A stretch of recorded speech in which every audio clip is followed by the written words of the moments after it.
guys, Paesano here.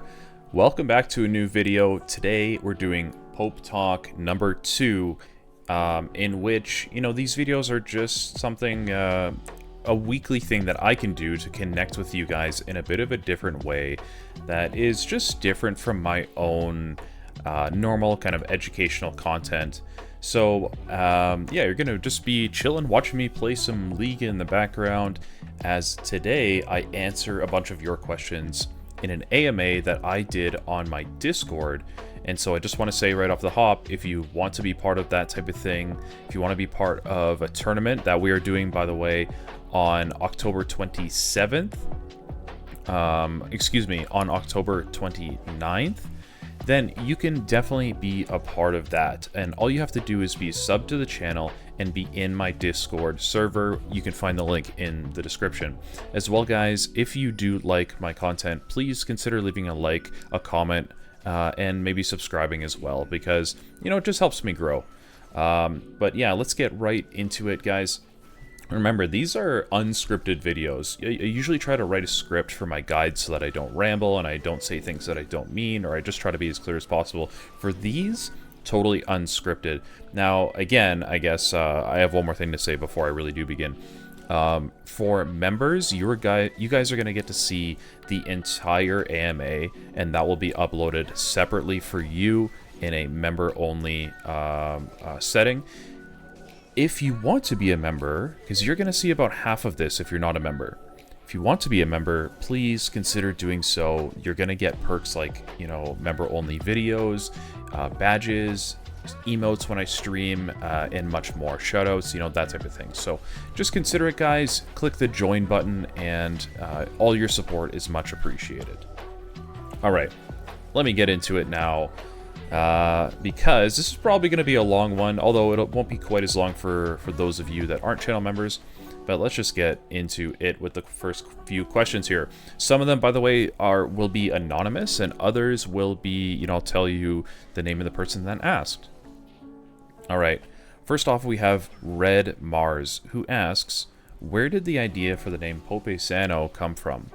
Well, relatively easy answer to this one. Basically, I knew for the Pope, right? I'll break this down into two because there's two words. For the Pope idea, I knew I wanted to do some type of like religion-based theme, because the whole idea here was we're gonna try to be wholesome, we're gonna try to be uplifting and encouraging, be nice to people, treat others the way that you want to be treated, that type of theme, and go above the toxicity that is in League of Legends. So I was gonna go with like a priest thing, but I decided we're gonna start the church here on this channel, you know what I mean? And so of course we have to be the head of the church itself, the Pope. Now Paesano has been, it was my League of Legends name for a very long time, it was just Paesano. It's an Italian word, and that means it kind of means like villager in a proper sense, but really it's kind of like a way to say bro or homie or friend, or something like that. It's slang, and it would be what you call another Italian person. It's generally not one of those things that a non-Italian person would say, and so it's not like it's a slur or anything like that. Like don't get me wrong here, it's definitely not. But it's just like, if I were to meet another Italian person, that's what I would say to them. Okay. Zunt asks, what do you think about Mord and Pike bot lane? Well, I tried looking this up because I actually had no idea that this was a strategy. I've actually never seen it, nor have I played against it, so I can't really comment on it too much, my friend. All I know is that I hate playing against both of those champions, and so if I have to suffer in the bot lane against, one is enough, but if I have to suffer in the bot lane against two, it's an uninstall angle, it's an FF angle, it's an oh suddenly I'm lagging angle, and I just go and hang out with my wife or something like that. Just kidding, don't AFK your games. Alright. Next question up, we have, how were you introduced to League of Legends? What game did you play before League? How did you learn to play League, i.e. self-taught or friend. Okay, well, there's a few ways to answer this. There's a few questions here, so I'll break this one up again. First of all, how was I introduced to League of Legends? Well, back in 2012, I started my undergraduate studies at university, and I also lived on like residence at my university, and so on my floor where I lived, all the guys, like, and when I say all, like seriously, a huge amount of the guys had got into League of Legends. And it was just this thing that kind of spread through this like friend group, or like this specifically this floor at university. And I lived on that floor, and so a lot of the guys tried to introduce me to it. You know, they were becoming my friends and whatnot. I didn't get into it right away. I thought it looked dumb. Made fun of them for playing it. You guys are losers. You play League. What is that garbage? And yes, I see the irony in that now. And so basically, to answer the third question, which is how did I learn? Well, Season 3 World Championships came around, and a friend of mine who had played a whole bunch was trying to show me some of the pro play. And I was kind of like enamored by the fact that you could play League of Legends, or you could play video games professionally, right? Because at that time, that was a brand new concept. No one had ever told me, or I'd never really seen before, that you could like make actual money, like a living off of video games. So yeah. And I just remember, I can't remember who it was, but I remember watching Thresh. Someone was playing Thresh, and they landed a hook. And then they like lanterned somebody and like, you know, brought them with their lantern all the way to that player that they hooked. And I was like, what the heck? Like, there's something about that play. It looks so freaking cool. And that was kind of the first memory I ever have of actually being like, whoa, maybe this game could be cool, interested in it. And so basically I learned League by those friends, those people on that university floor. We started, you know, I played bot games at first, of course. I had no idea what I was doing. And so, you know, they were patient with me. I ended up playing support, I think, right away. Because, you know, at that time, support was just a glorified ward. But yeah, anyway. So that's how I learned. I was bad at the game for a very long time. And then as well, what did I play before League? I grew up like, I grew up in well, I had a Nintendo 64. That was the first like console that I ever had, and so like Pokemon Stadium. I remember I had like FIFA 1999. I want to say. I could be wrong, but I'm pretty sure it was 99. I used to love that game. Used to play like Banjo-Kazooie. Oh my gosh, Banjo-Kazooie, that just came to my head. And so yeah, that was kind of like my very first memory of video games. But then really the PlayStation 2 became the big staple for me, and after that was of course the Xbox 360. So games like when I was like an early teen, you know, things like Call of Duty Modern Warfare, like the first one, like Call of Duty 4. Games like Left 4 Dead are some games that come to mind. So yeah. Bob and Rob asks, what is the wildest way you've seen an intended system abused in League of Legends? Oh man, that's a good question. An intended system abused in League. I think the first thing that comes to my head, I want to say, that really bothered me because it was like so unintended, was really the way that like support items were starting to be used. Both in the funnel strategy, where you would just have like a Taric Yi, and Yi would farm the jungle, then take mid camps, or then you can tell him a jungler, then take mid wave, and Taric would sit there as well and basically hold the wave. He would take a support item and kind of get his stacks that way too. That was brutal. I like, it was almost unbeatable, and so I'm glad Riot made that an unintended system. They changed that. The other thing is like roaming support top type thing, where you would have like a Janna top or something, right? And it would take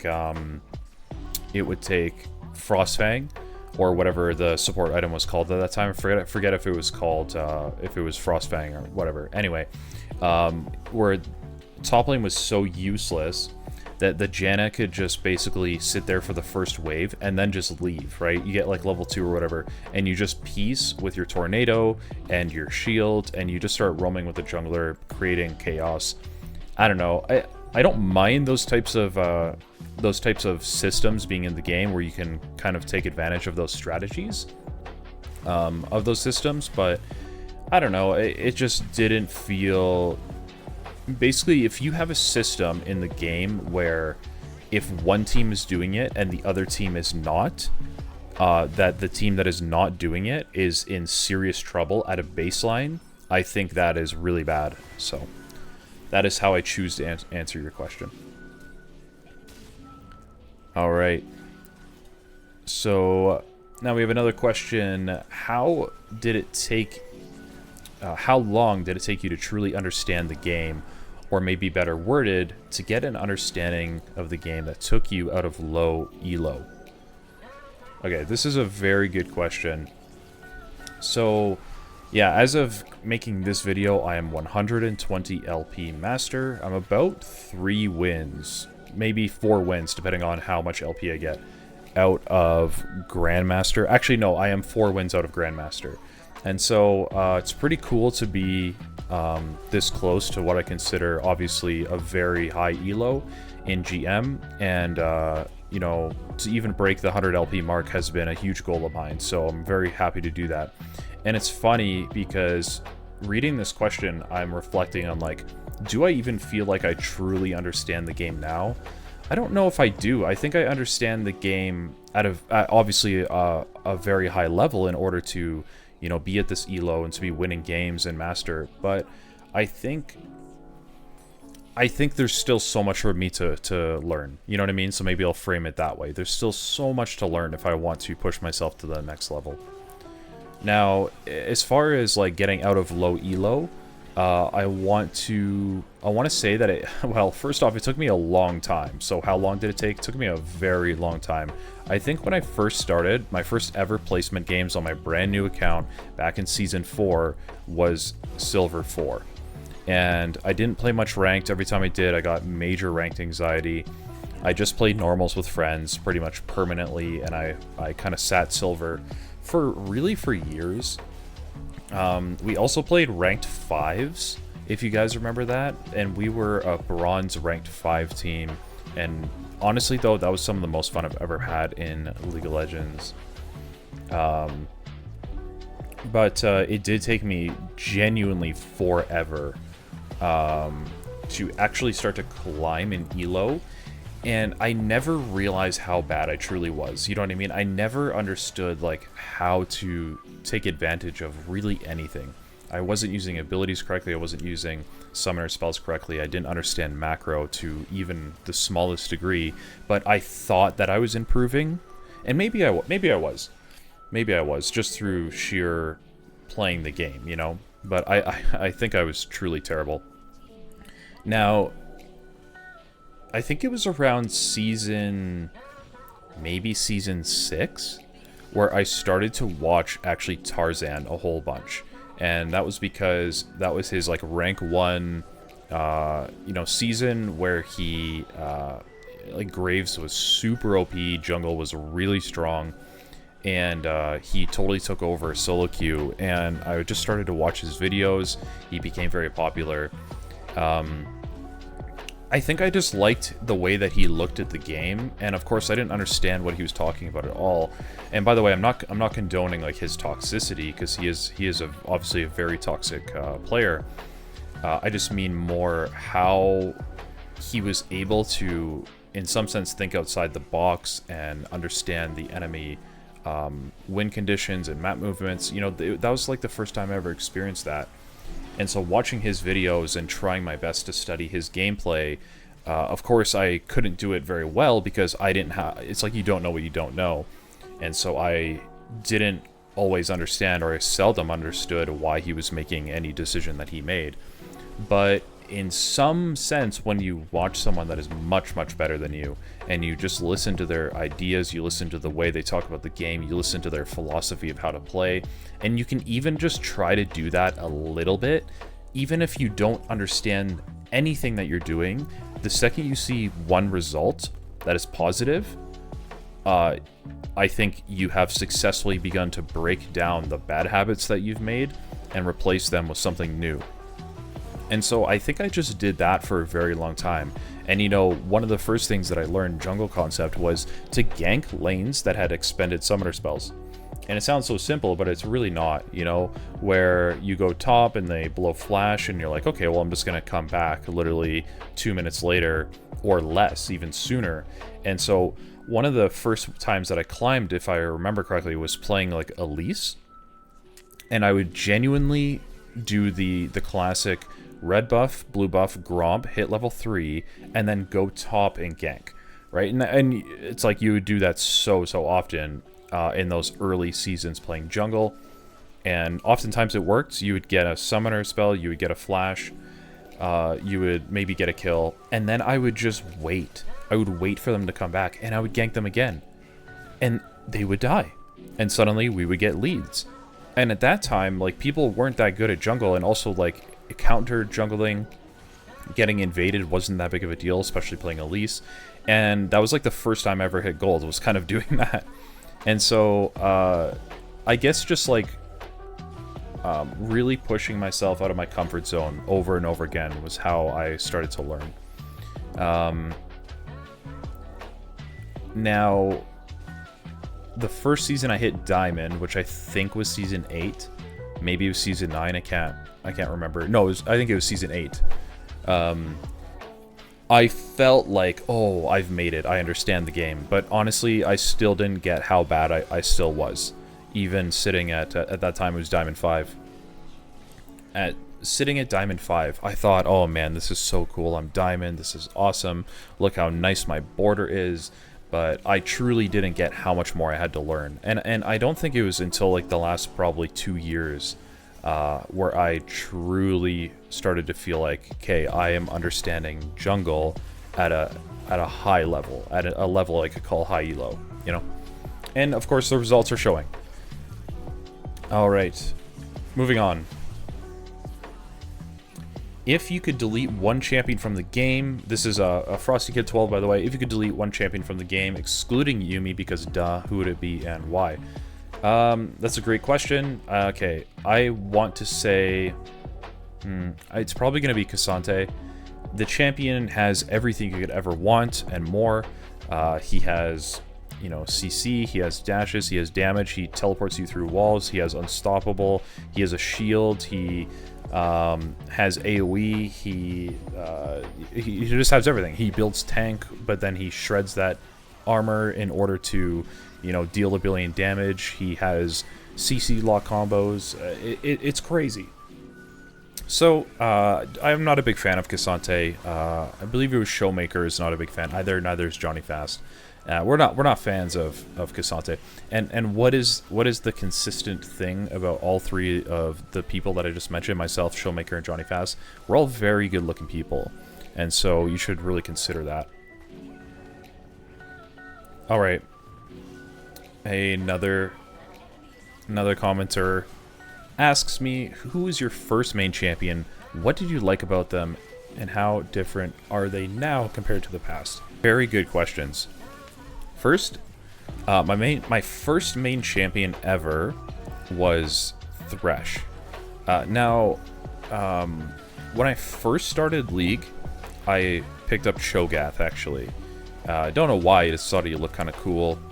And I always built a tier on him, because I didn't know that, first of all, Cho'Gath didn't need tier. He doesn't really have mana problems, but I would spam his abilities so frequently that I would run out of mana. And so I discovered that you could buy a tier, but I didn't realize you could actually upgrade that into anything. So I always had just like a tier stacking in my inventory sitting there, and I knew it gave me mana, and I was like, oh man, I figured out how to solve a problem. But not realizing that I was missing so much. Anyway, that's not really your question. Thresh was the first champion that I really like actually mained, and he was just such a so much fun. And I mentioned that early idea, or that early image of like the Thresh and pro play and how cool that was. I just thought it was so cool to land hooks. I was really bad at using his flay and his lantern specifically, but boy was it fun to use that champion.